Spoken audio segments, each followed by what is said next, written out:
If you grew up in 1980s, there's something different about you. And it's not just nostalgia.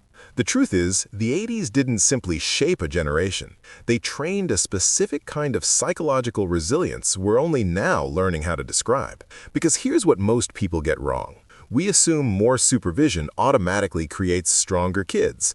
More structure, more protection, more adult guidance. But a lot of 80s kids became proof that constant supervision isn't the same thing as strength. Back then, you could be 7 or 8, finish breakfast, and hear one simple instruction. Go outside, be back when the streetlights come on. No GPS, no hourly check-ins, no endless adult-managed schedules. Just you, your neighborhood, and your own choices. You spent entire afternoons building forts from scraps, inventing games, turning a stick into a sword and a cardboard box into a spaceship. And when conflicts happened, because they always did, there wasn't an adult stepping in to referee every disagreement. You negotiated, apologized, made up, and moved on. That wasn't abandonment, that was trust. And unstructured play forces the brain to practice planning, adapting, and problem-solving without someone guiding every step. Psychologists call it executive function. You just called it being a kid. Quick question, did any of this sound like your childhood? If it did, you're going to want the next part, because it explains why so many 80s kids stay calm under pressure. So hit subscribe now, because this channel breaks down the psychology behind real life, without the fluff. That training followed you everywhere. Think about riding your bike through the neighborhood. You didn't just ride, you scanned. You knew which yards you could cut through and which ones had that one neighbor who'd yell. You noticed who was outside, what the older kids were doing, and whether today was a day to join them or quietly disappear. You learned to read a room before you entered it, not paranoia, survival intelligence. When you navigate life without constant adult supervision, you build a sharp awareness of risk, tone, body language, and the unspoken rules of people. Researchers might label it hyper-vigilant social awareness, but you were just paying attention, and it made you quick. Then there's the scene so many people remember, the weekday afternoon. The bus drops you off around 3:30, you walk home, reach under the flower pot or behind the step, grab the key, and let yourself in. No panic, just the click of the lock and the hum of the refrigerator. You made a snack, you started homework, you watched whatever was on TV, you handled your time until someone came home. That routine didn't make you lonely, it made you capable. And it wired in something deep. When things go wrong, you don't automatically look for someone else to fix it. You ask, what can I do? Psychologists call that an internal locus of control. For an 80s kid, it wasn't theory. It was normal life. And then there was boredom, one of the most underrated superpowers that era trained into people. You'd finish homework, watch your allotted TV time, and still have hours before dinner. You'd say, I'm bored. And the answer was usually, then go find something to do. No tablet, no algorithm, no instant solution. Just you and that restless feeling. So you wandered. You stared out a window. You reorganized your baseball cards. You drew, built something, took it apart, called a friend on the landline and found out they were bored too. And you were bored together until somebody invented something.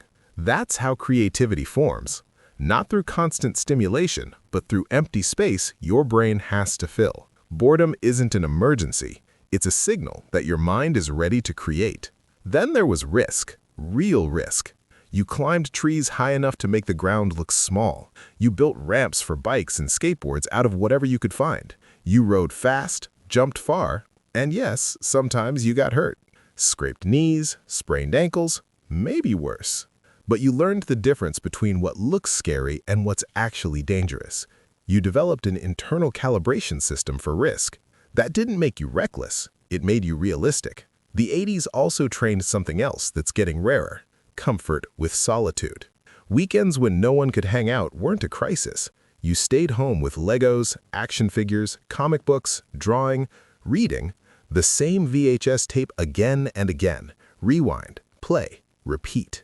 You learned being alone didn't mean something was wrong with you. It meant you had an inner life. That inner life becomes emotional stability. Adults who can be alone without falling apart often don't need constant validation. They can self-soothe. They can rest without performing. And emotionally, the world worked differently too. If something happened at school, someone embarrassed you, you failed a test, you fought with a friend, you couldn't instantly text 10 people for reassurance.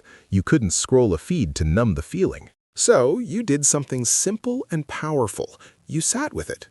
You laid on your bed and let the emotion rise, burn, and pass. That isn't emotional repression. That's emotional self-regulation, learning through experience that feelings are intense but temporary, and discomfort isn't the same as danger. And you learned patience, because waiting was built into everything. If you loved a TV show, you waited a week for the next episode. If you wanted a movie, you found the VHS and rewound it. If you wanted a song, you waited for it on the radio. If you wanted something big, you saved for it. That rhythm trained delayed gratification.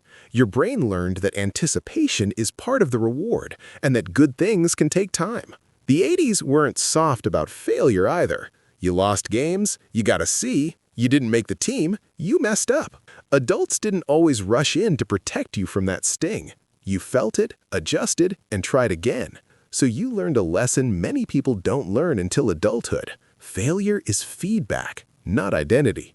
And finally, you learned social skills without referees. Friendships weren't managed by adults. If someone didn't show up, you interpreted it. If two friends fought and you were stuck in the middle, you navigated it. If you hurt someone, you learned how to repair it. You became a student of human behavior. Micro-expressions, subtext, group dynamics.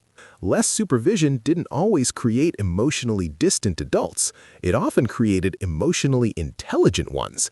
Now, those 80s kids are adults watching a new generation grow up in a hyper-tracked, hyper-stimulated world.